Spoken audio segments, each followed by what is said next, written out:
আমার জীবনের সবথেকে বড় স্বপ্ন ছিল আমার সৌদি আরবে আসা। মহান রব্বুল আলামিনের উসিলায় আমি সৌদি আরবে এসেছি আলহামদুলিল্লাহ।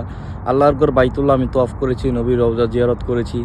আমার উমরা যাওয়ার আগে আমার মুখ দিয়ে একটি শের আসতো, মদিনা মদিনা মদিনা মদিনা আকা মেরে আকা মুঝে তैबा में बुला लो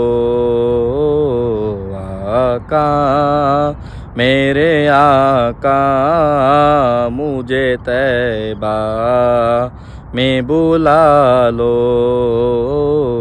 सोने